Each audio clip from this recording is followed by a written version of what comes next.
తండ్రి ప్రభా, ఈ ఆరాధన ప్రార్థన వరకు నీ ఆత్మ సహాయం మీరు దయచేసినందుకే మీకు వందనాలు. ఇక మీదట కూడా నీ ఆత్మ సహాయం దయచేసి నీ ఆత్మలో మీరు నడిపించండి తండ్రి. ఈ దాసుని మా మధ్యకు నడిపించిన ఆయన నాతో మాతో మీరు మాట్లాడండి. నీ వాక్కును నీ మాటను మాకు అనుగ్రహించండి. మమ్మల్ని ప్రేమించి మీరు మాట్లాడండి స్వామి. మమ్మల్ని ఇష్టపడి మీరు మాట్లాడండి స్వామి. నాయన నీకు వందనాలు తండ్రి. మా మధ్యనున్న బల్ల కొరకే ప్రార్థిస్తున్నాం తండ్రి. యోగ్యమైన రీతిలో దాని మీద మేము చేయవేయటానికి సహాయం చేయండి. మమ్మల్ని శుద్ధి చేయండి, మమ్మల్ని పరిశుద్ధపరచండి. మా అతిక్రమములు మీరు కడగండి, తుడిచివేయండి ప్రవ్వా. అయా నీ శరీరమని నీ రక్తమని యోచించి నాయన మేము దాంట్లో పాలు పొందులు పొందటానికి కృప దయచేయండి ప్రవ్వా. అటు యోగ్యత మా అందరికీ మీరు అనుగ్రహించండి.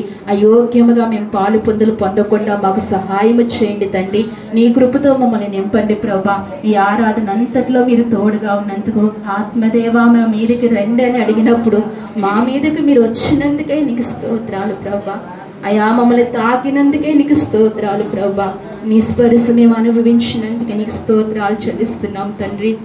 నయా నువ్వు మాట్లాడే దేవుడు ప్రభా, నువ్వు వినే దేవుడు ప్రభా.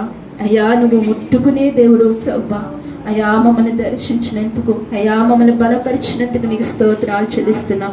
ఈ ఆరాధన అంతట్లో మీరు మాకు సహాయం చేసినందుకు వందనాలు. ఎవరైతే నిన్న ఆత్మతో సత్యంతో ఆరాధించారో వారిని బలపరచండి ప్రభా. అన్ని విధాలుగా మీరు బలపరచండి ప్రభా. నూతన శక్తి ఇచ్చి నాయన నీ మందిర జీవం ఇచ్చి పంపించమని నీ సన్నిధిలో ప్రార్థించుకుంటూ ఇంతవరకు నీ కృప దయచేసినందుకు నీకు స్తోత్రాలు చెల్లించుకుంటూ మా మధ్య మీరు ఉన్నందుకు మీకు వందనములు స్తోత్రములు చెల్లించుకుంటూ మా ప్రియరక్షకుడైన యేసుక్రీస్తు వారి నామములు అడిగి వేడుకుంటున్నాము తండ్రి. అందరం కూర్చుందామండి. ప్రతి ఒక్కరు కూర్చుందాం. ఎవరైనా సాక్ష్యం ఇవ్వాలి అనుకుంటే సాక్ష్యాన్ని అందించండి. సాక్ష్యాలు ఎవరైనా ఇవ్వాలనుకుంటే సాక్ష్యాన్ని అందించండి.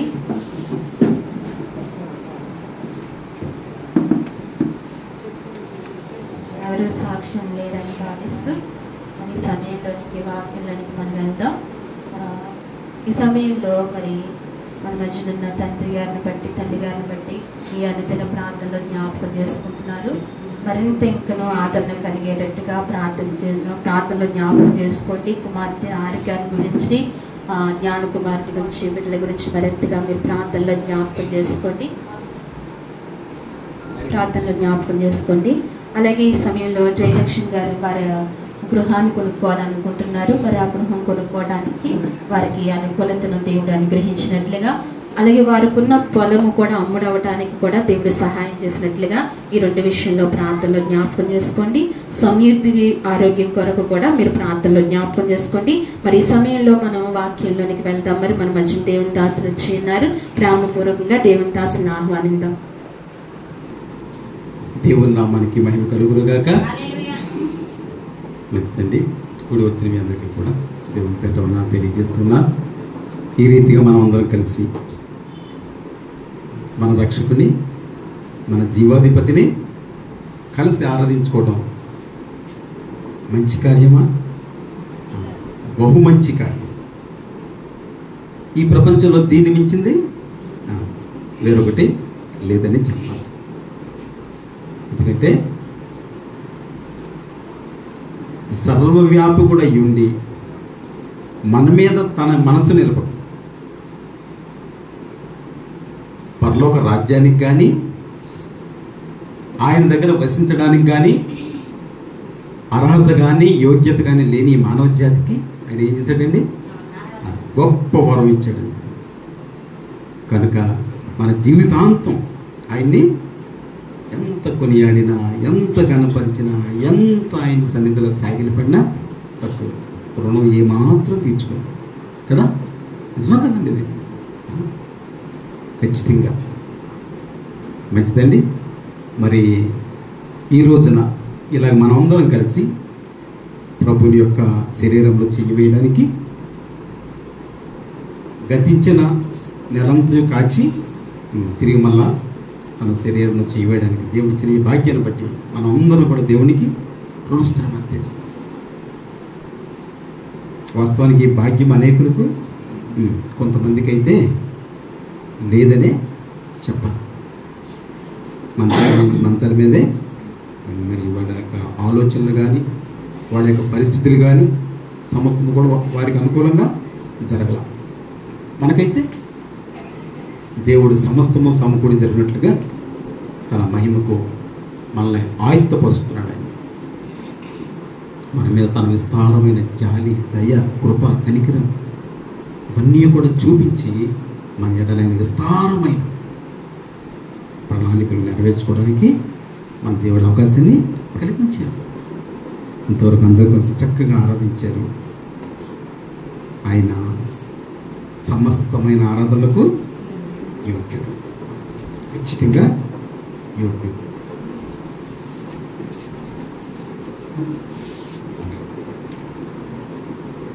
మంచిదండి.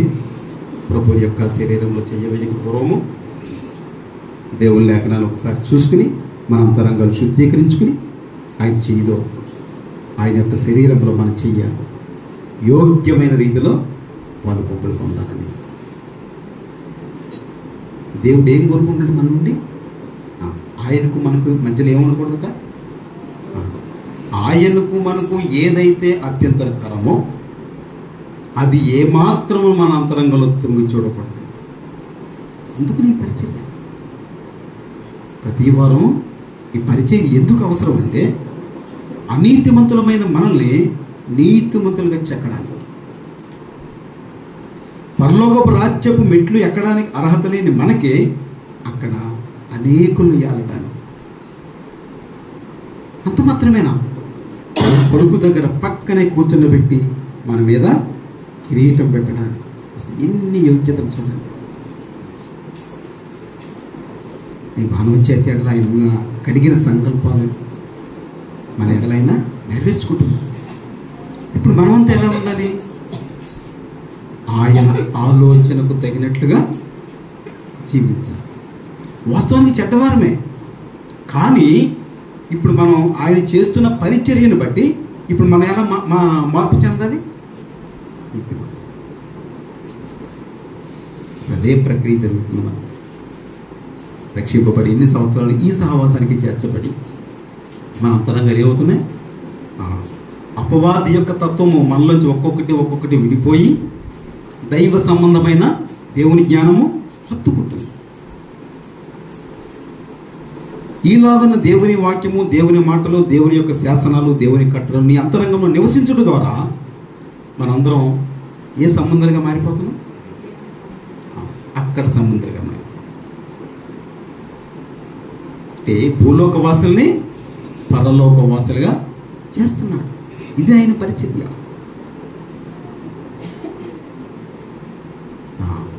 ఈ అద్భుతమైన పరిచర్యకు దేవుడు మనందరినీ పరిచయం చేశాడు కనుక ఆయన చక్కగా కనపరుచుకుని యోగ్యమైన రీతిలో ఆయన శరీరంలో చేయవేద్దాం. లేఖనాలు అదే సెలవిస్తున్నాయి. రండి, సామెతల గ్రంథము 8వ అధ్యాయం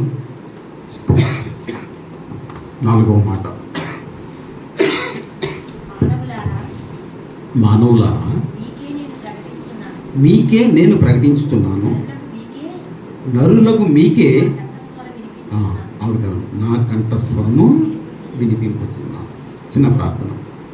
పరిశుద్ధమైన తండ్రి, మహోన్నతుడా, నీ ఘనమైన నామానికి వందనాలు, స్తుతులు, స్తోత్రాలు. తండ్రి, ఇదిగో సంఘమును ఎదుట ఉన్నది, మీరు మా మధ్యలో ఉన్నారు. దేవా, మా అంతరంగాలు శుద్ధీకరించండి. ప్రభువా, ఇదిగో నీ మాట నాకును మాకును ఎంత అవసరమో నీ లేఖనం సెలవిస్తూ ఉంది. ప్రభువా, మీకును మాకును కూడా ఏ నియమమైతే అడ్డొస్తూ ఉందో నీ దగ్గరకు చేరుకోవడానికి ఆ పాప నియమాన్ని మా అంతరంగం నుంచి సంపూర్ణంగా తీసివేసి ప్రతి అంతరంగము కూడా నీవు సుఖ నివాసము చేయగలిగినట్లుగా అంతరంగాన్ని శుద్ధీకరించి ప్రతి ఒక్కరిని నీ స్వాధీనానికి తెచ్చుకొని తండ్రి, మీరు మాతో విస్తరించి మాట్లాడి నీ శరీరంలో చేయి వేయడానికి మీరు అవకాశం కలిగించమని, యోగ్యమైన రీతిలో కలిగించమని యేసు నామమున ప్రార్థించి వేడుకుంటున్నాం తండ్రి. ఆమేన్. లేఖనం ఏం సెలవిస్తుందండి? సామెతల గ్రంథము 8వ అధ్యాయం 4వ మాట. మానవులారా, మీకే నేను ప్రకటించుచున్నాను, నరులకు మీకే నా కంఠస్వరము వినిపించుచున్నాను. అసలు ఈ మానవులతో దేవుడు ఎందుకు మాట్లాడాలండి? ఆయన ఆలోచన మానవులతో ఎందుకు మాట్లాడాలి? నరులకు మీకే, మళ్ళా ఖచ్చితంగా నరులకు మీకే, మీతోనే నేను మాట్లాడాను అంటే దేవుడు నరులకు ఎందుకు అవసరం? గొప్ప మాట కదండి ఇది. మనం భక్తి జీవితంలో కొంతకాలం సాగాం కనుక దేవుడు మానవుడికి ఎందుకు అవసరం అర్థమైంది. ఒకప్పుడైతే అందుకునే సర్వ మానవ జాతిని ఆయన పిలుస్తున్నాడు. ఏమని? మానవులారా, నా ప్రకటన మీకు అవసరం, నా మాటలు మీకు అవసరం, నా ఆజ్ఞలు మీకు అవసరం. నరులకు మీకే నా కంఠస్వరం వినిపించుచున్నా. అంటే ఈయన మాట్లాడకపోతే మనం ఎక్కడుండేవాళ్ళం అండి? చక్కగా లోకంలో విహరించేవాడు. ఎలాగా? మన ఇష్టానుసారం. ఎన్నాళ్ళు బ్రతికేస్తాం, ఒక 60-70. మన పితరులు అయిపోయింది కదా, ఒక 60-70-80 బ్రతికారు. తర్వాత ఏమైపోయింది? లోకాన్ని చీడిపోయింది. అయితే వారి వల్ల ఉపయోగం ఏంటి దేవుడికి? కానీ వారితో కూడా దేవుడు మాట్లాడాడు, పెడచెవిని పెట్టి. అందుకు సాదృశ్యం మా పితరులు. చాలా భక్తి జీవితాలు కలిగి దేవుడు అంటే విపరీతమైన భక్తి. మాకు ఒక కులదైవం. ఇలా చేసుకుని అసలైన రక్షకుడు మాట వినలా, పెడచెవిని పెట్టేసి ఆయన పిలిచారు. ఆయన పిలిస్తే అబ్బాయి నువ్వు మాకు చాలిన దేవుడు కాదు, మా దేవుడు అసలే కాదు అని పక్కన పెట్టేస్తాడు. ప్రతి తరములోనూ, ప్రతి యుగములోనూ, ప్రతి వ్యక్తితో దేవుడు ఏం చేస్తున్నాడండి? మాట్లాడుతున్నాడు. ఖచ్చితంగా మాట్లాడుతున్నాడు దేవుడు.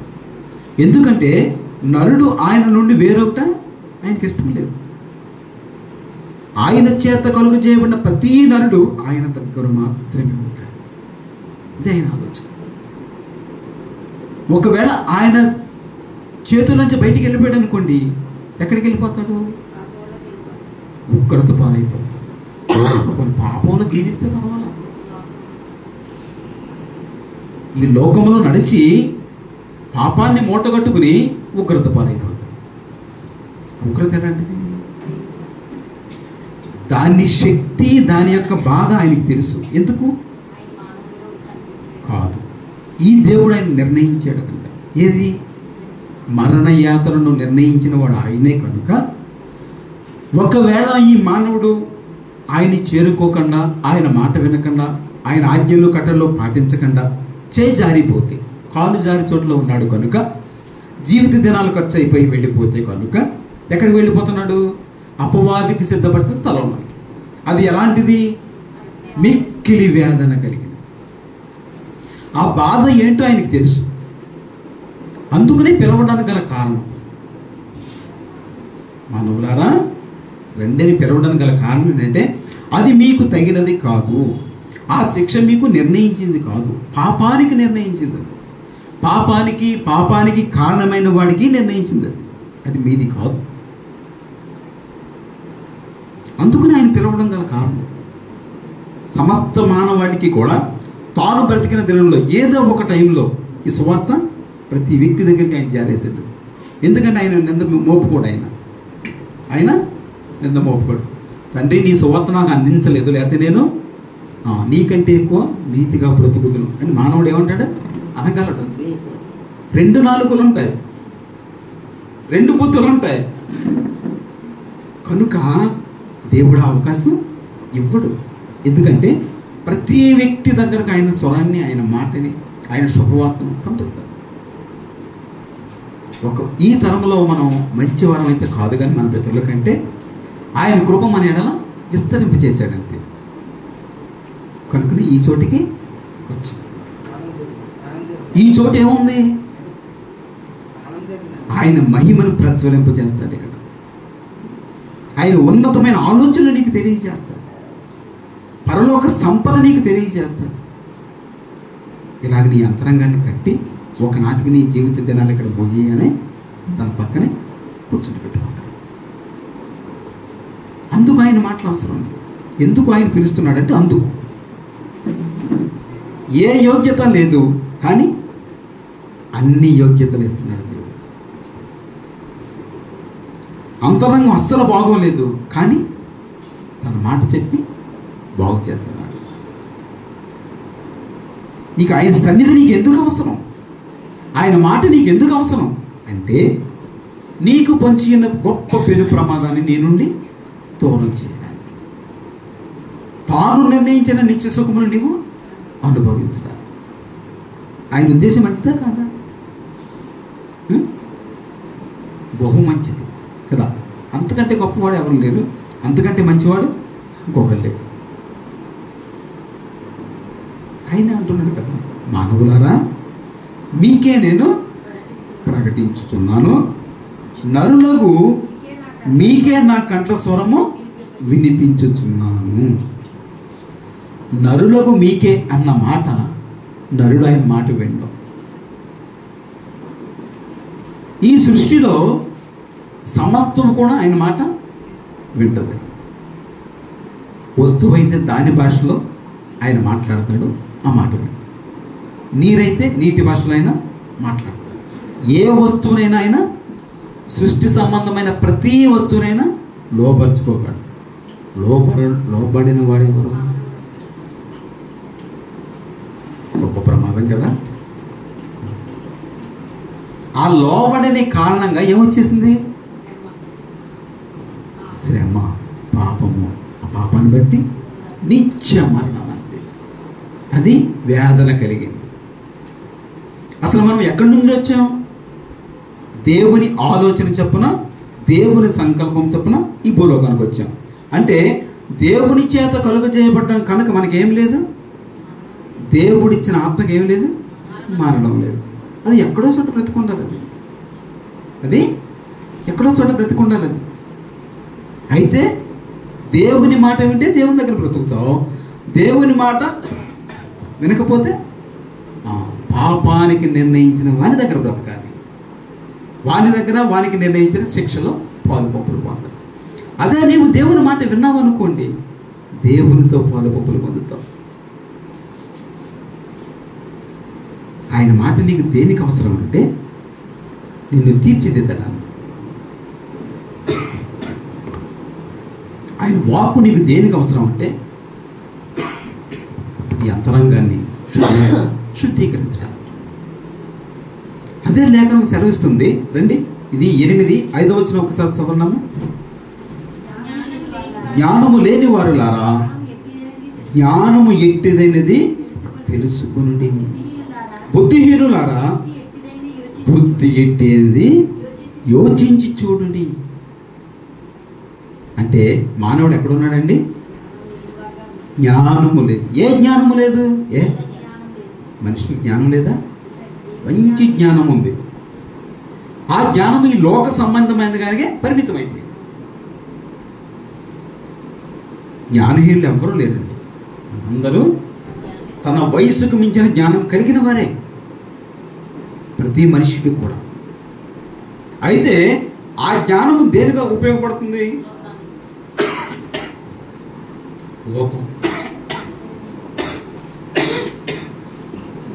లోకములో నడవడానికి ఉపయోగపడుతుంది.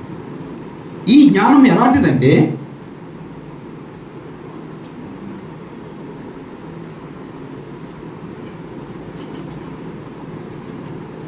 ఈ జ్ఞానము, ఈ లోక జ్ఞానం ఈ లోకము యొక్క అధికారి చేత నడిపించబడుతుంది. ప్రతి మానవుడు కూడా నడిచేది ఏ జ్ఞానంతో అంటే ఈ లోకాధికారి యొక్క జ్ఞానముతోటే నడుస్తున్నాడు. ఆ జ్ఞానం ఏం తీసుకొచ్చి పెడుతుంది? ఖచ్చితంగా ఖచ్చితంగా పాపానికి వారసుని చేసి దానికి వచ్చే ప్రతిఫలం ఏంటి? నిత్య మరణం.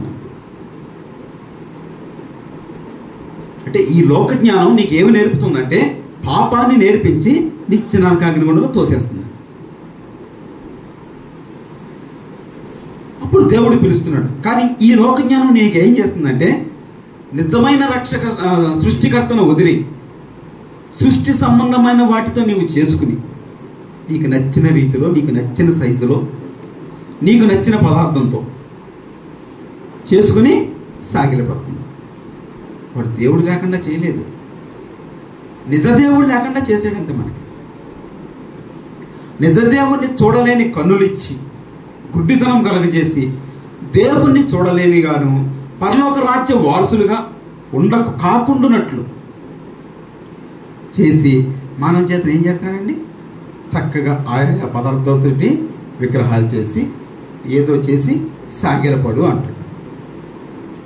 ఆ విగ్రహాలు మానవుడికి ఏం తెచ్చిపెడుతున్నాయి? విగ్రహములు మానవుడికి ఉరియాయను. ఏం తెచ్చిపెడుతుందండి? మరి మేలు ఉందా? క్షేమం ఉందా? నిత్య జీవం ఉందా? ఈయన నీతో ఎందుకు మాట్లాడవలసి వస్తుంది? ఈయన నరులకు మీకే మీతోటే మాట్లాడుతున్నారు. ఎందుకు ఈయన మాట అవసరం? ఈయన మాట్లాడకపోతే నీకు నచ్చినట్లు ఈ లోక జ్ఞానముతో నీకు నచ్చిన పదార్థంతో నీవు చేసుకుని, అది జంతువు కావచ్చు, పదార్థం కావచ్చు, పురుగు కావచ్చు, ఏదైనా కావచ్చు, నీకు నచ్చింది చేసుకుని ఏం చేస్తున్నావు? సాగిలపడతావు. నీవే నా రక్షకుడు అంటున్నావు. అసలు నీవు ఎక్కడి నుంచి వచ్చావు? నీ గమ్యమే మర్చిపోయావు. దేవుని జ్ఞానము నీకు సంపూర్ణంగా దూరం అయిపోయి పూర్ణ వివేకి కాలేకపోతున్నావు. సంపూర్ణమైన అజ్ఞానంతో నడిపించబడుతున్నావు అంతే మానవ జీవితం. దాని ద్వారా వచ్చేది ఏముంది? ఈ లోకాధికారికి ఏ శిక్ష అయితే తగి ఉన్నదో అదే శిక్షలోకి మానవ జాతి నెట్టివేయబడుతుంది. అది వాడి సంకల్పం. నిన్ను దేవుని నుండి దూరం చేయాలి. దూరం చేసిన నిన్ను వాడి దగ్గరే ఉంచుకోవాలి. వాడికి ఏముంది? నిత్య మరణం. అదే మరణం నిన్ను తోసేస్తాడు అంతే. మరి దేవుడు ఊరుకున్నాడా? అంటే దేవుని ప్రేమ చూడండి ఎలా వెల్లడి చేస్తున్నాడు. జ్ఞానము లేని వారులారా, జ్ఞానము ఎట్టిదైనది తెలుసుకోండి. అంటే ఏ జ్ఞానం కావాలని కోరుకుంటున్నాడు ఆయన? ఆయన మాట నీకు దేనికి అవసరం? ఈ లోక జ్ఞానంతో నడిపించబడుతున్న నీవు నిత్య నరకాగ్ని గుండానికి వారసులం అయిపోయిన నీ బ్రతుకులో ఆయన మాట నీకు అవసరం. ఇంతకు ఆయన ఎలాంటి వాడు చూస్తే రండి, సామెతలు 1:32.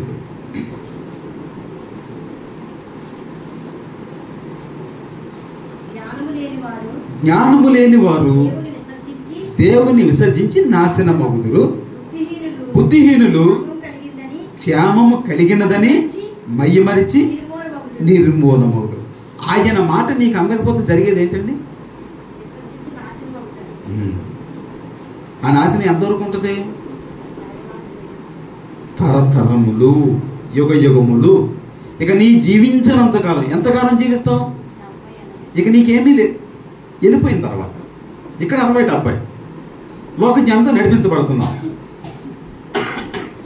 జ్ఞానం లేని వారు దేవుని విసర్జించి ఆ నాశనమయ్యే స్థలంలో నీ ప్రాయం ఎంత? No limit. ఇక నీ జీవిత దినాలు చిన్న ఏం కాదు. నీ దేవుడు నీకు అంత ఇచ్చి కృపించండి. నేనున్నంతకాలం నీవు ఉండంతే.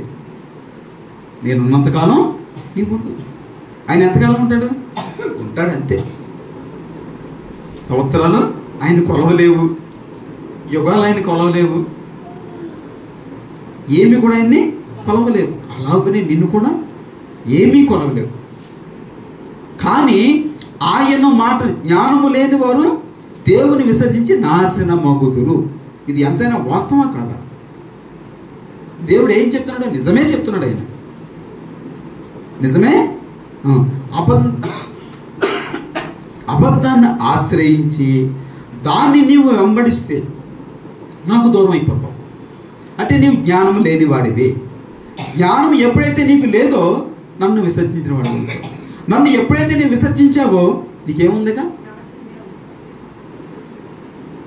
మేలు ఎక్కడుంది? ఇక్కడ ఉండగా మనం అనుకుంటున్నాం, మన పితలు ఏమనుకున్నారు? నేను చేసేది మంచి, నేను ఎవరిది తినలేదు, నేను నీతిగా నడుచుకున్నాను, ఇది వాళ్ళ ధైర్యం. కానీ అది ఎంత ఏం జరిగింది? వాళ్ళ మాట వాస్తవమే, కానీ ఎవరిని అంగీకరించలేదు వాళ్ళు. జ్ఞానము కలిగిన దేవుణ్ణి అంగీకరించలేదు. ఆ కారణాన్ని బట్టి వారు ఏమైపోయారు? నాశనానికి వెళ్ళిపోయారు. ఇక వాళ్ళని తేలేం బయటికి. మనం వాళ్ళ యొక్క శిక్షా స్థలంలోంచి మనం బయటికి తేలేమే. ఇక ఇప్పుడు దేవుడు నిన్ను ఎందుకు పిలిచాడంటే, ఎందుకు వినమంటున్నాడంటే, నరులకు మీకే నేను మీతోనే మాట్లాడతానన్న మాట. ఎందుకంటే సమస్త సృష్టి కూడా ఆయన మాట వింటుంది. విననివాడు మానవుడు ఒక్కడు మాత్రమే. చూడండి, మన తుఫాను వచ్చింది. తుఫాను ఏం చేసిందండి? ఆయన ఆజ్ఞను నెరవేర్చేసింది. మనమంతా ప్రార్థన చేస్తాం, ఏమని? నష్టాన్ని చేయకూడదు, అది నీ మాట నెరవేర్చాలి, వాస్తవమే. కానీ ఇటు నుండి కూడా భక్తులమైన మేము నిన్ను ఆశ్రయిస్తున్నాం, నిన్ను నీ సన్నిధిలో గోజాడుతున్నాం. ఎందుకంటే మానవాడి మీద ఇబ్బంది తేకు. అలాగే జరిగిందా లేదా? పెద్ద ఇబ్బంది లేకుండా దేవుని మాటనే నెరవేర్చుకుంటూ వెళ్ళిపోయింది. సృష్టిలో ఏ పదార్థమైన ఆయన మాట వింటుంది. ఏదైనా ఆయన మాట వింటుంది. కానీ మాట విననివాడు ఎవరు? ఈ మానవ జాతి ఆయన మాట వినడంలా. అందుకనే ఆయన నొక్కి చెప్తున్నాడు, నరులకు మీతోటే నేను మాట్లాడుతున్నాను, నేను మీకే ప్రకటించాను. ఎందుకంటే మీలో ఏం లేదు. ఉంది లోక జ్ఞానం, మీకు నీ ప్రాయాణ కంటే మించి ఉంది. లోక తెలివితేటలో నీ ప్రాయాణ కంటే మించి ఉంది. కానీ అది నీకు క్షేమాన్ని ఇవ్వలేదు. లయమైపోతావు. దాన్ని నీవు ఆధారం చేసుకుంటే లయమైపోతావు.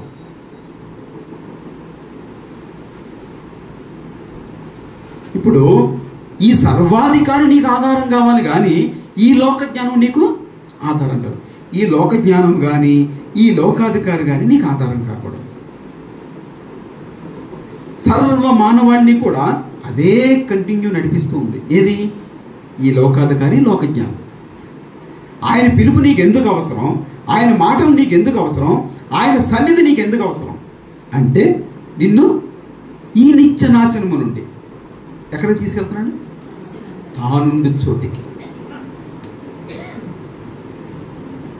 అంటే నీ అంతరంగం బొత్తుగా చెడిపోయింది.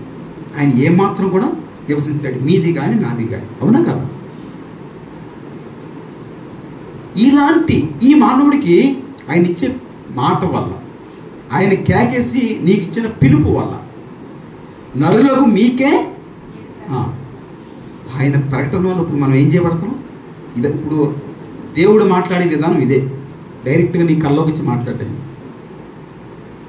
నీ ఇంటికి వచ్చి మాట్లాడటం, తన సన్నిధికి తోడుకుని వచ్చి తన సేవకుని పంపుకుని ఆయనలో నీ మాటల నుంచి, ఆయన మాటల నుంచి నిన్ను బ్రతికింపచేస్తాడు. నిత్య నాశనమును దూరం చేస్తాడు. పరలోక రాజ్య వారసునిగా నీకు ఆశీర్వదిస్తాడు. దేవుని మాట ఏం చేస్తుందండి? నేనేం చేస్తుంది? బ్రతికించిందంటే నిత్య నాశనమును నిన్ను బయటకు లాగింది. నరకాగ్ని పాలయ్యే నిన్ను పరలోకవాసిగా చేసింది. నరులకు మీకే నేను ప్రకటించుతున్నాను. ఆయన ప్రకటన నిన్ను ఏ విధంగా తీర్చిదిద్దుతుందంటే, భూ సంబంధమైన విషయాలన్నీ పక్కకు పెట్టి పరలోక సంబంధమైన విషయాలు నీ అంతరంగంలో పెట్టి ఆయన పరలోకాన్ని చూచువానిగా చేస్తున్నాడు. అవునా కదా? అంతరంగాలు దేనికి ట్యూన్ అవుతున్నాయి? ఇప్పుడు ఆయన మాట ద్వారా అక్కడ విషయాలు చూస్తున్నాం. మనం నివసించేది భూలోకంలో. ఆయన వచ్చి నీతో మాట్లాడడం ద్వారా ఏ విషయాన్ని చూడగలుగుతున్నావు? ఏ నివాసిగా మార్పు పొందుతున్నావు? భూనివాసమైన నిన్ను పరలోకవాసిగా చెయ్యాలంటే ఆయన మాట అవసరం. పోనీ భూలోకంలో క్షేమం ఉందంటే లేదు, ఆయన పిల్లలకు క్షేమం లేదు. ఆయన చేత కలుగు చేయబడిన సర్వ మానవ జాతికి ఆయన ఏమివ్వాలనుకుంటున్నాడు? నిత్య రాజ్యం ఇవ్వాలనుకుంటున్నాడు, నిత్య జీవం ఇవ్వాలనుకుంటున్నాడు, ఆయనతో సదాకాలము ఉంచుకోవాలనుకుంటున్నాడు. ఆయన జ్ఞానంతో నిన్ను పెంచి నిన్ను అనేకులకు పరిపాలించేవాడిగా, శాసనకర్తలుగా, అధికారులుగా, నాయకులుగా ఈ ఆదికి నీకు సిద్ధపరుస్తున్నాడు. ఇదే ఆయన మాట మనం వినలేదనుకోండి, ఎలా నడుస్తాం మనం? పరలోక రాజ్యంలో ఏముందో మనకి ఏం తెలుస్తుంది?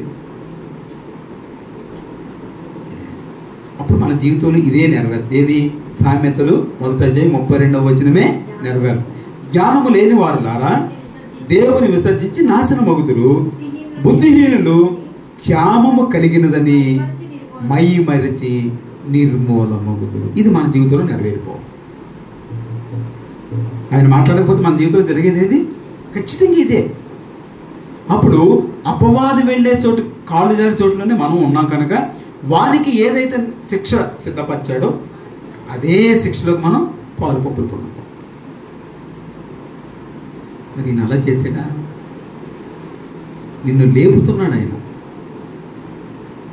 పరలోక జ్ఞానము లేని నీకు ఆయన లేపుతున్నాడు. ఇదే చూడండి 8 సామెతల గ్రంథము 2:6.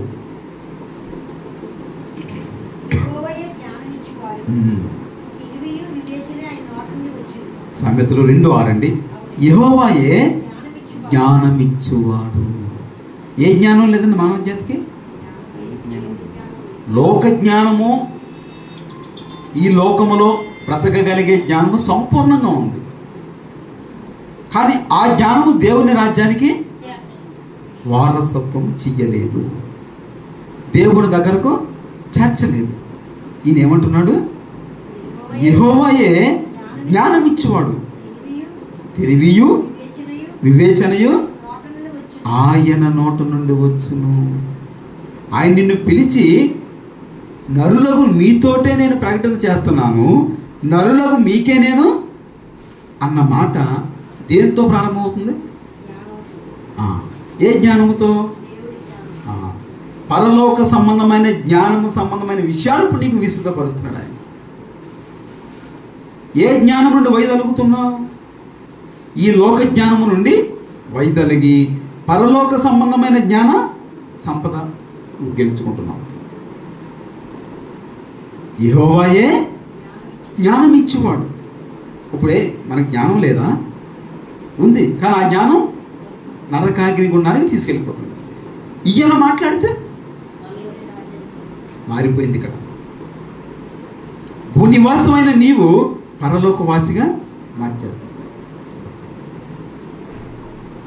అంటే నిన్ను పరలోకవాసిగా చేసే జ్ఞానం ఎవరి దగ్గర ఉంది? యెహోవాయే జ్ఞానం ఇచ్చేవాడు.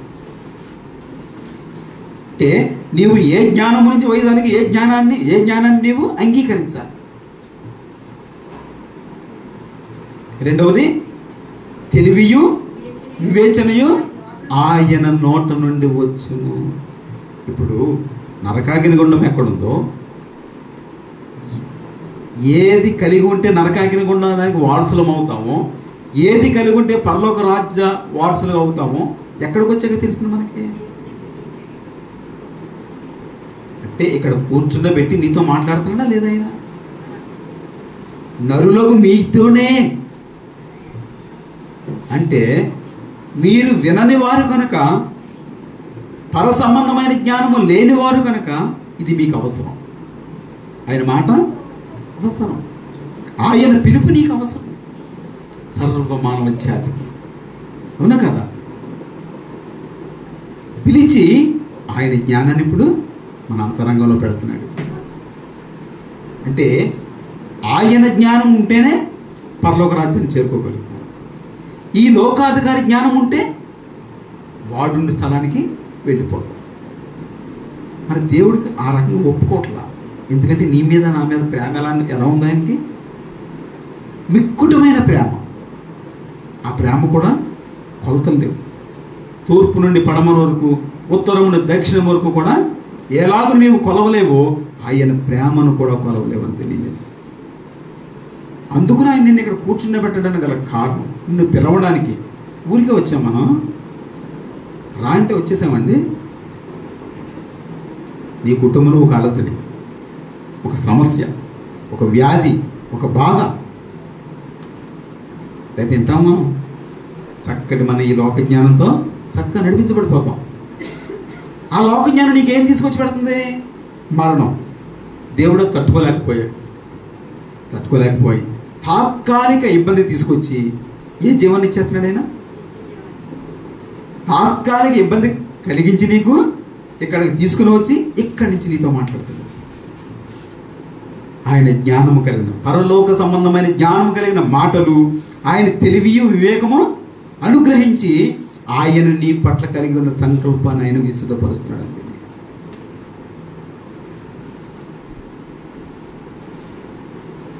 ఈ గొప్పతనం గమనించారా?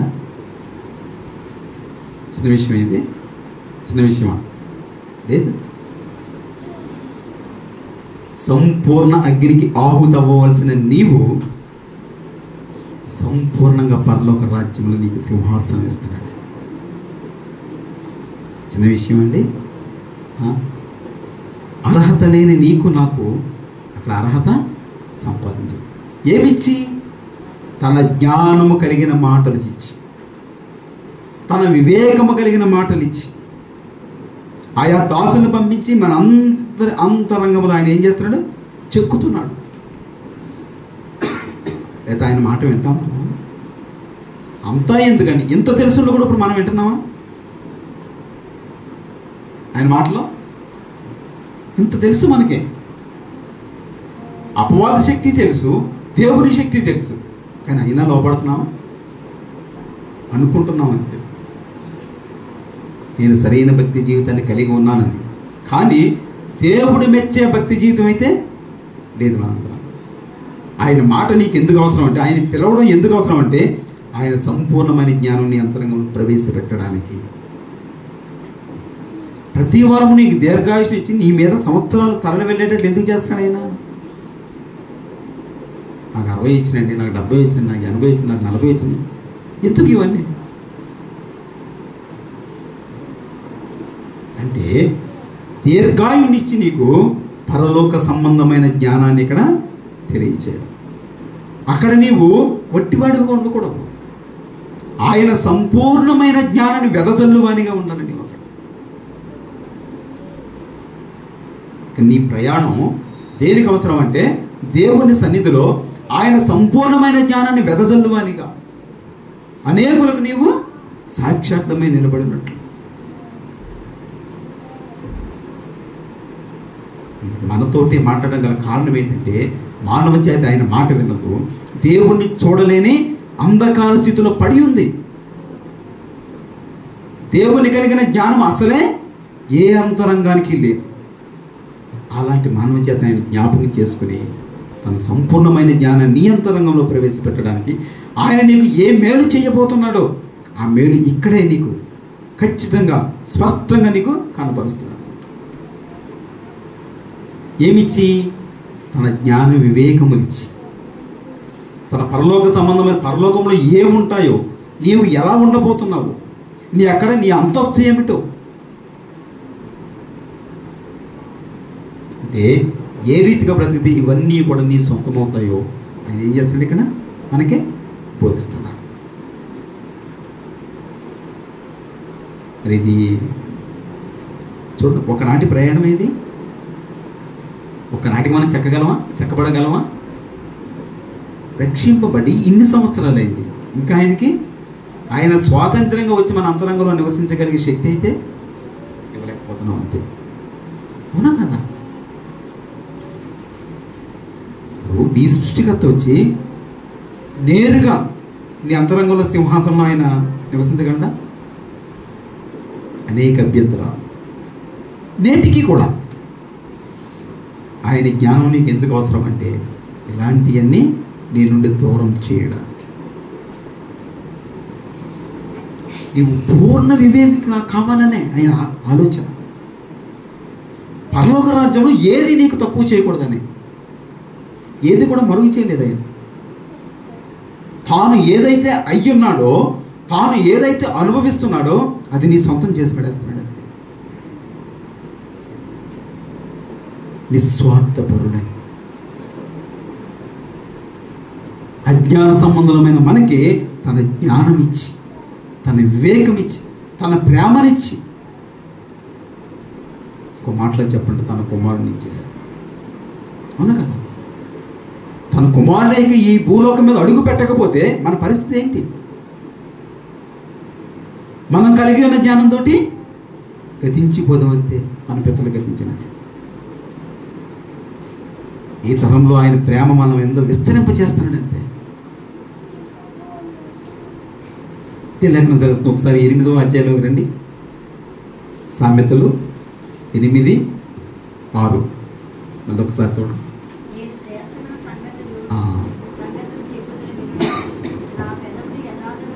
ఈయన ఎలాంటి వాడు అంటండి? నేను శ్రేష్టమైన సంగతులు చెప్పేదను వినుడి. అంటే మానవుడికి ఏం తెలియదండి? శ్రేష్టమైన సంగతి ఏమీ తెలియదు. అజ్ఞాన సంబంధమైన సంగతి మాత్రమే తెలుసుకున్నాను. కానీ నేను పిలిచి నరులకు మీతోటే నేను మాట్లాడుతున్నాన్న మాట ఆయన ఏం చేస్తున్నాడండి? ఆయన ఎంత గొప్పగా చెప్తున్నాను చూడండి. నేను శ్రేష్టమైన సంగతులను చెప్పేదను వినుడి, నా పెదవులు యథార్థమైన మాటలు పలుకును. ఇప్పుడు ఆయన అన్నమాట నీవు పరలోకవాసిగా మారుస్తాను అన్నాడు. అది నిజమా? నమ్మొచ్చా? ఖచ్చితంగా నమ్ముతారు. ఎందుకని? ఒకప్పుడు అన్నాడు ఆయన, ఏమని? ప్రవక్తలను ఏర్పరచుకుని నా కుమారుని ఇస్తాను అన్నాడు. ప్రవక్తలు వెళ్ళిపోయారు, కుమారుడు వచ్చాడా లేదా? తర్వాత ఆ కుమారుడితో కలిసి జీవించిన వారు ఉన్నారు 12 మంది శిష్యులు. వాళ్ళే సెలవిచ్చారు, ఈయన తప్ప వేరొక దేవుడు ఎక్కడెక్కడ? భూమి క్రింద కానీ, భూమి మీద కానీ, ఆకాశము కింద కానీ, ఆకాశము పైన కానీ. నీకు మాట ఇచ్చిన వాడు ఎలాంటి వాడు? నిన్ను పిలిచిన వాడు ఎలాంటి వాడు? నీ కొరకు తను తాను అర్పించుకున్నవాడు ఎలాంటి వాడు? ఇప్పుడు నీకు పరలోక రాజ్యం తథ్యమా కాదా? రెండో ఆలోచన ఏమైనా ఉందంటారా? లేదు. ఒకవేళ రెండో ఆలోచన కలిపి లోపం నీది. రెండవ ఆలోచన ఒకవేళ ఉంటే కనుక లోపం నీదే. ఆయన మాటలే ఎలా ఉన్నాయట? ఆలోచనలు నేను శ్రేష్టమైన సంగతులను చెప్పేదను వినుడు. ఏం చెప్పాడు ఆయన? ప్రవక్తలు చెప్పాడు, వాగ్దానం చేశాడు, నా కుమారుని ఇస్తానయ్యా, లేకపోతే మీరు పరలోక రాజ్యాన్ని జయించలేరు అన్నాడు. ఇచ్చేసాడా లేదా? వాళ్ళ శరీరధారే మన మధ్యలో ఇప్పుడు ఉన్నాడా లేదా? ఇక్కడ ఏ సంబంధం అయినా పరలోక సంబంధి వాళ్ళని నీ అందుబాటులోకి వచ్చేసాడే. దేవుడు ఎవరో, దేవుని యొక్క గుణాలు ఏంటో, దేవుని యొక్క నీ ఎడల ఉద్దేశం ఏమిటో ఎక్కడ అర్థమైంది మనకి? మన ప్రవక్తలతో చెప్పాడు కదా, నా కుమారుని ఇస్తానని. ఆయనలో తండ్రి యొక్క ఛాయలు ఇక్కడ ఆయన ఇక్కడ మనకి తెలియజేశాడు. పరలోకంలో తండ్రి ఎలా ఉంటాడో ఆ మాదిరిగానే ఇక్కడ కుమారుడు మన మధ్యలో బ్రతికాడు. ఇంక నీకు మర్మం ఏముంది? నేరుగా పరలోక రాజ్యంలో తండ్రి ఎలా ఉంటాడో ఇక్కడ చూపించేశాడు. బ్రతికాడు, కలిసే ఉన్నాడు ఆయన. కుమారుడు ఏ ప్రేమతో నిన్ను ఆహ్వానించాడో, ఏ ప్రేమ బ్రేక్ చేసుకుని తన ప్రాణం పెట్టాడో అదే ప్రేమతో తండ్రి అక్కడ సిద్ధంగా ఉన్నాడు. ఏమి ఇవ్వడానికి? ఇక్కడ ఆయన మాటలు ఇస్తున్నాడు, అక్కడ నీకు పరలోక రాజ్యం ఇస్తున్నాడు.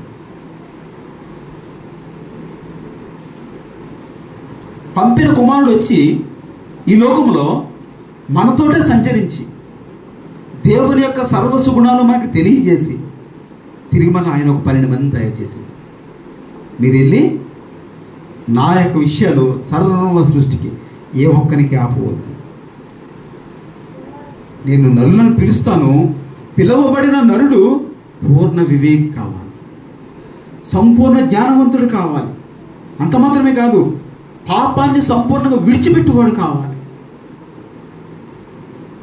నా మాటల వారికి, నా జ్ఞానం వారికి, నా వివేకం వారికి అందుకు ఉపయోగపడతాను. నేను వారిని పూర్ణ వివేకంగా తయారు చేస్తాను. వారి అంతరంగంలో నేను సంపూర్ణంగా నివసించేటట్లు నేను చేస్తాను. అంత మాత్రమే కాదు, వారి జీవిత దినాలు ఖర్చు అయిపోయిన తర్వాత, వారికి నేత్రాలు మూయబడిన తర్వాత నేరుగా నా దగ్గరకు తీసుకొని వచ్చేస్తాను.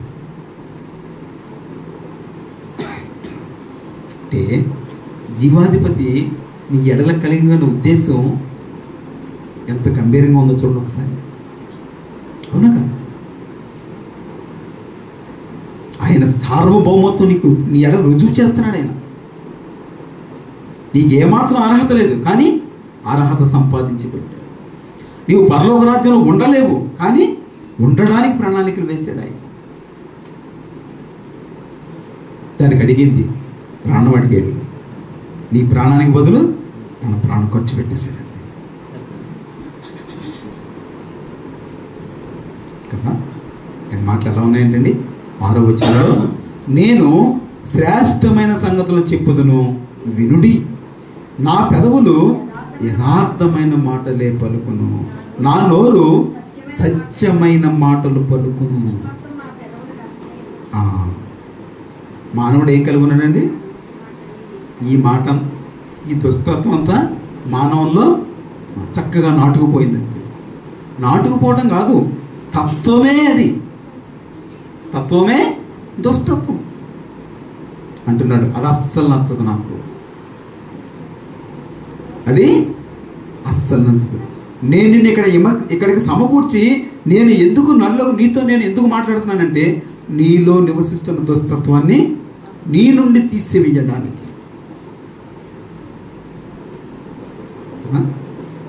దుష్టత్వం నా పెదవులకు అసహ్యము, అవి నాకు అసహ్యమైతే అది నీకు కూడా అసహ్యం అవ్వాలి. ఆ రీతిలో నీవు చెక్కబడాలి. నాకు ఏదైతే ఇష్టమో నీకు అది ఇష్టం కావాలి. నేను దేన్నైతే అంగీకరిస్తానో అది నీవు అంగీకరించగలగాలి. నాకు దుష్టత్వం నచ్చదు, ఆ దుష్టత్వాన్ని ప్రేమించే నీవు ఆశ్రయించుకునేటట్లు చేస్తాను. నా మాట అందుకు అవసరం, నా జ్ఞానం నీకు అందుకు అవసరం. ఆ వివేచన అంటే నాకు ఏదైతే నచ్చదో ఆ మార్గాలను నీలో నివసిస్తున్న ఆ మార్గాలను నీ నుండి దూరం చేసుకోవడానికి నా జ్ఞాన వివేకములు నీకు అవసరం. ఎందుకంటే ప్రేమించి దేవుడికి ఎక్కడైనా ఉన్నాడండి? ఉన్నాడా? వాస్తవానికి ప్రతి అంతరంగంలో దుష్టత్వమే ఉంది కనుక ఈ దుష్టత్వాన్ని బట్టి నిత్య నరకాగ్ని గుండమే ప్రతి మానవుడికి. కానీ ఈయన ఏం చేస్తున్నాడు? పిలిచి వచ్చాడు. చాలా టైం అయిపోయింది. మూలవాక్యంలోకి వచ్చేయండి. 8:4 ముగించేది. మానవులారా, మీకే నేను ప్రకటించుతున్నాను, నరులకు మీకే నా కంఠస్వరం వినిపించుతున్నాను. ఇప్పుడు ఆయన కంఠస్వరం నీతో ఏం మాట్లాడుతుంది? ఆయన కంఠస్వరం మాట్లాడడం వల్ల నీకేంటి ఉపయోగం? ఆయన జ్ఞానం ఎట్టుతో నీకు అర్థమయ్యి నీలో నివసిస్తున్న దుష్టత్వం నువ్వేం చేస్తున్నావు? తీసివేస్తున్నావు. ఆయన నీలో ఏం కోరుతున్నాడు? అసలు మనలో ఏమి నివసిస్తుంది? సమస్త దుష్టత్వాలన్నీ మనవే. కానీ ఇవే నీవు కలిగి ఉంటే పరలోక రాజ్యం మెట్లు ఎక్కలేవు, నా దగ్గర ఉండలేవు. ఆయన మాట నీకు ఎందుకు అవసరం? నరులకు మీకే నేను ఎందుకు ఆయన ప్రకటన చేస్తున్నాడంటే, నీలోని సమస్త దుష్టత్వాన్ని తీసివేసి ఆయన జ్ఞాన వివేకములు నీకు అనుగ్రహించి పరలోక రాజ్య వారసునిగా. ఎవరిచ్చారండి ఇలాగా? గతకాలంలో మనం అనేకమైనవి వెంబడించాం. ఎవరైనా చెప్పారు ఇలా? నీ కొరకు ఎవరైనా ఎలా ఆలోచించాను అన్నావు కదా. సమస్త మానవాడిని పిలిచావు, రమ్మన్నావు, వారితో మాట్లాడతానన్నావు. కానీ వారిలో ఏముంది ఇంకా? ఈ లోకాధికారి అడుగుతున్నాడు, దేవుని టార్గెట్ చేస్తున్నాడు. సమస్త మానవాళిలో నా దుష్టత్వం ఇంకా నివసిస్తుంది. రక్షణ పొంది ఇన్ని సంవత్సరాలు అయింది, ఇంకా నా రక్షణ ఎలా ఉన్నది చూసుకో. ఎలా తీసుకెళ్ళిపోతున్నావు పరలోక రాజ్యం? నీ వారసునని నీవు ఎలా ప్రకటిస్తావు అంటే ఆయన అన్నాడు, నా కుమారుని ఇచ్చేసాను, వానికి బదులు నా కుమారుని ఇచ్చేసాను. సర్వ మానవ జాతి బదులు నా కుమారుణ్ణి ఇచ్చేసాను. ఎక్కడో మహాకాశంలో దాటి మరి దూతగణముల చేత పొగడబడే నా కొడుకుని బలిగా, అర్పణగా నీవు అడుగుతున్నావు కదా. ఏ కారణాన్ని బట్టి నీవు పరలోక రాజ్యాన్ని మానవ జాతిని తీసుకెళ్తావు అని. ఇది కారణం. వాస్తవమే, వాళ్ళలో దుష్టత్వం ఉంది. కానీ ఈ దుష్టత్వానికి సరిపడే శిక్ష ఏదైతే ఉందో ఆ శిక్ష నా కుమారుడు అనుభవించేటట్లు అనుమతించాను నేను. ఎందుకంటే మానవ జాతి నెమ్మది పొందుకోవాలని, మానవ జాతి సుఖాన్ని పొందుకోవాలని, మానవ జాతి నా దగ్గర ఉండాలని. తాను పొందిన పాపము చేతనిచ్చిన నరకాగ్ని ఉండడానికి వారసత్వం వారికి అయ్యున్నప్పటికీ కూడా వాటిలందరి ముందు నేను ఆ తెరను ఎందుకు తీశానంటే నా జనదైక కుమారుడిని వారికి అనుగ్రహించి వారికి బదులు, వారి దుష్టత్వానికి బదులు, వారి పాపానికి బదులు నా కుమారుడిని కానుకగా ఇచ్చి నీ వీళ్ళందరికీ సమాధానం ఇయ్యి, నా కుమారుడే. ఇక ఏ వ్యక్తిని కూడా నీవు అభ్యంతర పెట్టడానికి సరిపోవు అని అపవాదికి సవాలు విసిన ఏకైక దేవుడు ఎవరండి? ఎవరిని సేవిస్తావు? ఎవరిని ఆరాధిస్తావు? ఎవరు ఆరాధనకు యోగ్యుడు? తానున్న స్థలంలో నిన్ను ప్రవేశపెట్టడం సామాన్యమైన విషయమేం కాదు. ఇది నీ అంతరంగంలో గూడు కట్టుకుపోయిన ఈ సమస్త దుష్టత్వం ఈనాటికి వదిలిపెట్టగలుగుతున్నావా? దాన్ని ఇంకా ప్రేమించే వ్యక్తులుగా ఉన్నాం, కానీ తీసివేసే శక్తి సరిపోవట్లేదు. ఇప్పుడు ఆయన మాట నీకెందుకు అవసరం అంటే ఆ శక్తిని ఇస్తున్నాడు, ఆ వివేకం ఇస్తున్నాడు, ఆ జ్ఞానం ఇస్తున్నాడు. పాపం ఎంత ప్రమాదకరం నీకు అర్థమైన తర్వాత ఆ పాపాన్ని తీసివేయడానికి శక్తిమంతుడు అవుతున్నావు. ఒకప్పుడు పాపాన్ని ప్రేమించావు, ఇప్పుడు ద్వేషిస్తున్నావు. ఇదంతా ఎలా జరిగింది? ఆయన పిలిచిన పిలుపు కారణంగా జరిగింది.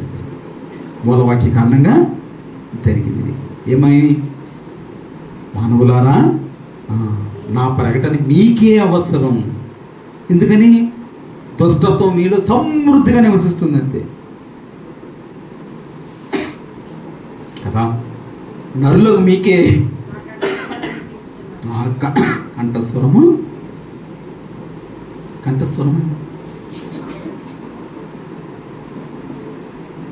ఒక వ్యక్తికి మాట చెప్పి వదిలేస్తే అది మాట. కంఠస్వరం అంటే కంటిన్యూషన్, ప్రతి క్షణము నిన్ను ఆవరించి ఉండడం. నీవెక్కడైతే పడిపోతున్నావో ఆలోచన వచ్చిందో వెంటనే ఆయన లేఖనాలు ఇచ్చి నిన్ను బలపరుచు. తప్పు చేస్తున్నావు, పాపంలో నీకు దిగుతున్నావు, నీ ఆలోచన పాపం కలిగిదిగా ఉంది, వచ్చే పక్కకు వచ్చి. ఇది కంఠస్వరం. ఈ నాలుగో మాట ప్రతి ఒక్క జీవితంలో నెరవేరుతుందా లేదా? నెరవేరుతుందా లేదా? ఆయన శక్తి కలిగింది ఆయన మాట. ఒకప్పుడు పాపం చేసావు, పాపాన్ని ప్రేమించావు, ఇప్పుడు ద్వేషిస్తున్నావు, పాపాన్ని విడిచిపెట్టడానికి ప్రయత్నిస్తున్నావు. ఆయన మాట నీకు అందుకు ఉపయోగపడుతుంది. నరులారా, మీకే నేను ప్రకటించున్నాను, నరులకు మీకే నా కంఠస్వరం వినిపించుచున్నాను. ఉదయం లేచినది మొదలు పడుకునేంతవరకు నిన్ను ఏం చేస్తాడు ఆయన? ఈ లేఖనాలు నీ అంతరంగంలో పదే పదే జ్ఞాపకం చేస్తూ ఉంటాయి. పాపానికి నీ ఆలోచన ఒడిగట్టింది అనుకోండి, వెంటనే ఈ పరిశుద్ధమైన వాక్కు, ఈ వివేకము కలిగిన, ఈ జ్ఞానం కలిగిన వాక్కు నీకు వెంటనే గుర్తొచ్చేస్తుంది. అప్పు నేను శిక్షకే పాత్ర నేపథ్యం ఒకటి వెనకేస్తాను. అంటే ఆయన పరిచర్య నీకు ఎందుకు అవసరం అవుతుంది? ఆయన పరిశుద్ధులు నీవు శక్తివంతుడు అవడానికి ఉపయోగపడుతుంది ఆయన పరిచర్య. ఇక్కడ ఊరికే రాలేదు మీరు, ఆయన ప్రణాళిక చొప్పున. మీరు సామాన్యులు కాదండి. ఈ లోకంలో మీకు ఏది లేకపోయినా పర్వాలేదు, తినడానికి తిండి లేకపోయినా పర్వాలేదు, మీరు బెంగ పెట్టుకోవద్దు. మీ తండ్రి దగ్గర మీరు ఎవరో తెలుసా? అమూల్యమైన వారంతే, ఎవరు మీకు సాటి రారు. ఇది నీ దేవుడు నీకు ఇచ్చే భాగ్యము, ఇది నీ దేవుడు నీకు ఇచ్చే వరం. ఇది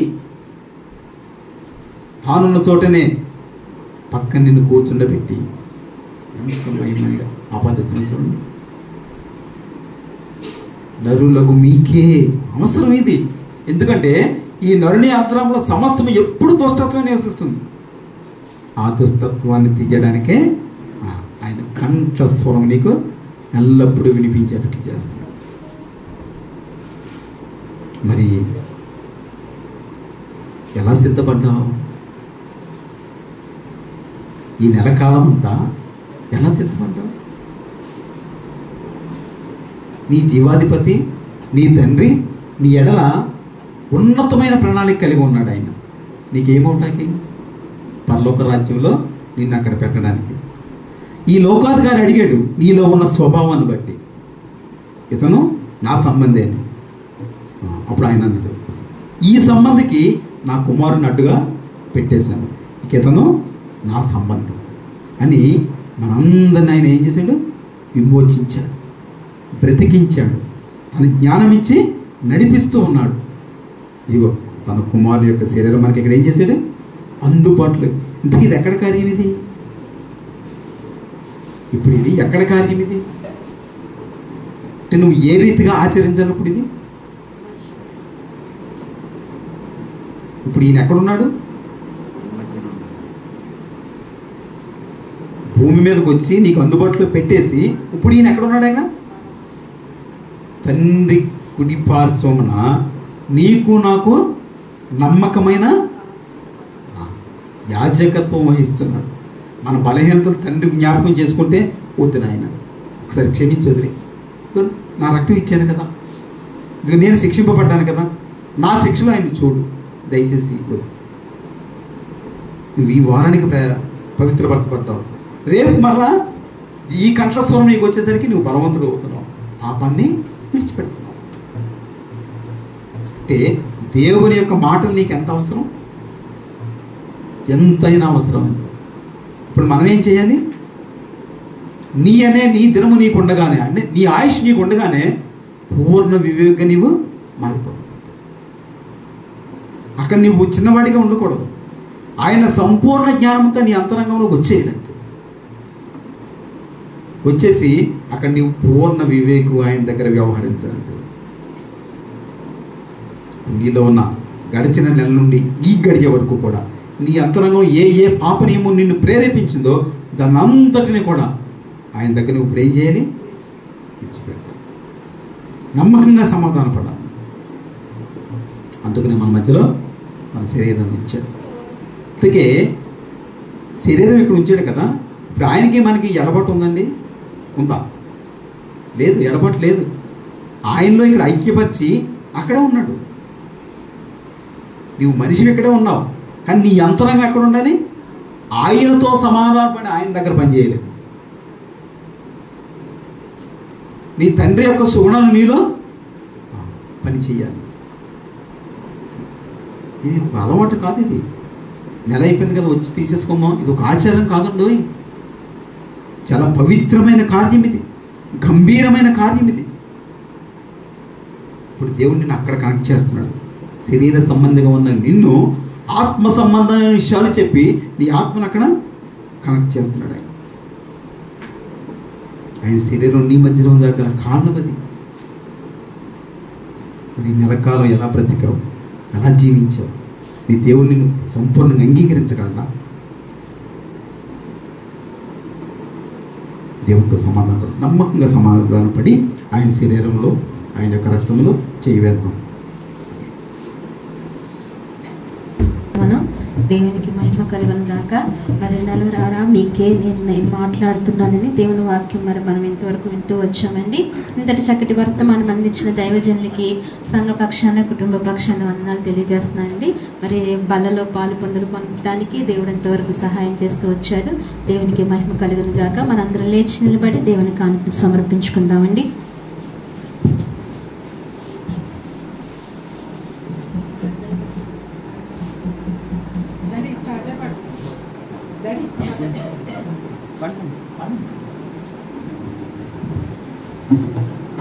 ఉపవాస గుడికండి అందరూ రావాలి.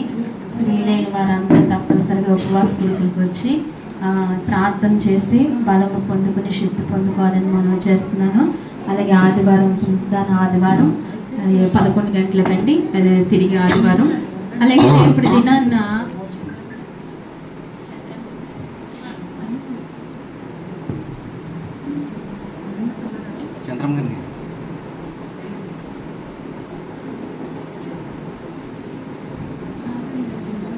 సరే అండి, శుక్రవారం ఉపవాస ప్రార్థన, ఆదివారం ఆరాధన, ఇవి గమనించాలి. ఇంతవరకు మనం చక్కగా వర్తమానం వింటూ వచ్చాం. మరి లోక జ్ఞానం కన్నా దైవ జ్ఞానం పొందుకోవాలని, దేవుని జ్ఞానం పొందుకోవాలని దేవుడే మనతో మాట్లాడుతూ వచ్చారు. దేవుడు సృష్టితో మాట్లాడలేదు కానీ ఎవరితో మాట్లాడుతూ వచ్చారండి? మనుషులతో, నరులతో దేవుడే మాట్లాడుతూ వచ్చారని చక్కటి వర్తమానం మనం ఇంతవరకు విని మనం దేవుని యందు బలము పొందుకుంటూ వచ్చామండి. ఇందుకు దేవునికి మహిమ కలుగును గాక. మనం అన్నిత్యము మీరు ప్రార్థించవలసిన కొన్ని అంశాలున్నాయి. వాటి కొరకు మీరు ప్రార్థించండి. దైవజనుల ఆరోగ్యం కొరకు, వారి కుటుంబం కొరకు మీరు ప్రార్థనలో జ్ఞాపకం చేసుకోండి. అలాగే మనం పరిచర్య విస్తరించినట్లు నూతన ఆత్మల కొరకు, మంచి సంఘం కట్టుకునేటానికి మందిరం కావాలని దాని కొరకు కూడా మీ అనుదిన ప్రార్థనలో జ్ఞాపకం చేసుకోండి.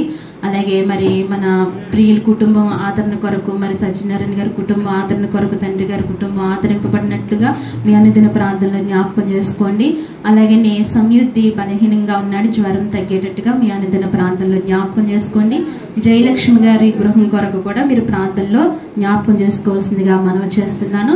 మరి ఇంతవరకు ఈ పరిచర్య కొనసాగటం దేవుని మహాకృపను బట్టి దేవునికి మహిమ కలుగును గనక మనం చివరి ప్రార్థన చేసుకుందామండి. అలాగే ఇంతవరకు చక్కటి వర్తమానం ఇచ్చిన దైవజనుల కొరకు, వారి కుటుంబం కొరకు, అలాగే మా లేలి పిన్ని కొరకు, మంచి ఆరోగ్యం కొరకు మీ అనుదిన ప్రార్థనలో జ్ఞాపకం చేసుకోవాల్సిందిగా మనవి చేస్తున్నాను. చివరి ప్రార్థన చేసుకుందాం. తల్లి చివరి ప్రార్థన చేస్తారు. దేవుడు ఆశీర్వాదం అయ్యగారిస్తారు. చిన్న ప్రార్థన అండి. మహాపరిశుద్ధమైన ప్రేమగల తండ్రి, మీకు వందనాలు, స్తోత్రాలు. మహాగణుడ, మహోన్నతుడా, నీకు స్తుతులు స్తోత్రములు చెల్లించుకుంటున్నాం ప్రభా. గడిచిన నా ప్రభు పరిశుద్ధ దినం నుంచి నా ప్రభు పరిశుద్ధ దినం వరకు మీ సజీవమైన రెక్కల చాటున మమ్మల్ని, మా సంఘ ప్రియుల్ని, అయా వాక్య పరిచర్య చేసిన దాసుల కుటుంబాలు మీరు కాపాడినందుకు నీకు వందనాలు, స్తోత్రాలు. ఈ సమయంలో నాయనదిగో మరి ప్రియ సహోదరి ఫాతిమా అక్కను బట్టి ప్రార్థిస్తున్నాను తండ్రి. సోదరి నాయన సంఘమును ప్రేమించి తండ్రి ఈ దినము నాయన ప్రేమవింది ఏర్పాటు చేశారు ప్రభా. అయా అక్కను నాయన ఫాతిమా అక్క కుటుంబాన్ని మీరు జ్ఞాపకం చేసుకోండి. అయా కుటుంబాన్ని మీరు దీవించండి, ఆశీర్వదించండి స్వామి. నాయన తనకిచ్చిన బిడ్డలు మీరు జ్ఞాపకం చేసుకోండి ప్రభా. అయా మున్నీని బట్టి ప్రార్థిస్తున్నాను, కుమార్తెని దీవించండి. అయా మంచి కృపలో బిడ్డను భద్రపరచమని మీ సన్నిధిలో ప్రార్థిస్తున్నాను. కావాల్సిన అవసరతను మీరు అనుగ్రహించండి ప్రభా.